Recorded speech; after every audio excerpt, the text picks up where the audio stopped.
So my friends, last night we were at the launch of the Moto 360, and this could well be the smartwatch which tries to muscle its way in the market between the Apple Watch and something like the Galaxy Watch.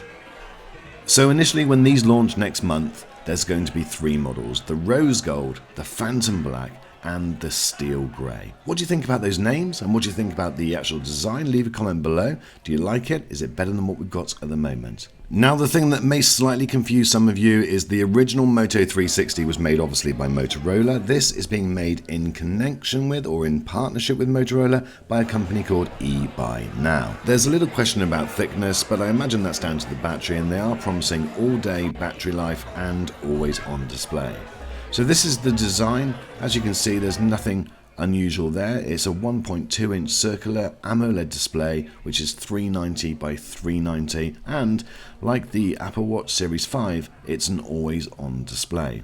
Now, some of these specs are pretty impressive. It's a Qualcomm Snapdragon Wear 3100 processor. It has 1 GB of RAM and 8 GB of internal memory. Now, those eagle-eyed amongst you will notice that the water resistance says it's 3 ATM, so it doesn't have an IP rating. Now, it does say it's been tested for 10,000 swim strokes. However, when you do research what 3 ATM water resistance is, then it just says it's okay for rain, hand washing, and the occasional contact with water.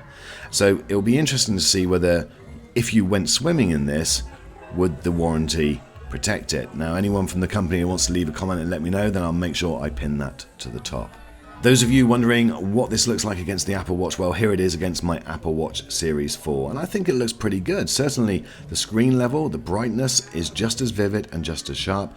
I'm a big fan of the round watch face, so I think that's going to be definite improvement. But what do you think? Leave a comment. Which one would you prefer? Is it the Apple Watch on the left, or is it the Moto 360 on the right? Now, where this does get a little bit different is the thickness. Now, you can see it's not quite sat right on my wrist, but this is still significantly thicker than the Apple Watch Series 4, and so therefore that's something which you may want to consider. And certainly all of the models of this 360 that were on display were just as thick as each other. So I'm a big fan of the design. I think the stainless steel curved case looks really good, and with that rotating crown, and you also get a customizable action button, that's going to make it nice to actually use the watch, and you do also get some haptic feedback as well. Now, this is going to retail at £339 or $350. Let me know what you think about that. That's coming in between probably the Galaxy Watch and the Apple Watch, so it's around about halfway between the two, but I think it looks pretty good. It's also got extra features built in, or all of the standard features that some of these other watches have, like heart rate monitor. You can use Google Pay because of the Wear OS operating system. But I think that this could be a big player in the market going into 2020. It's just the thickness which worries me slightly. I would also like to see a little bit more information about that waterproofness.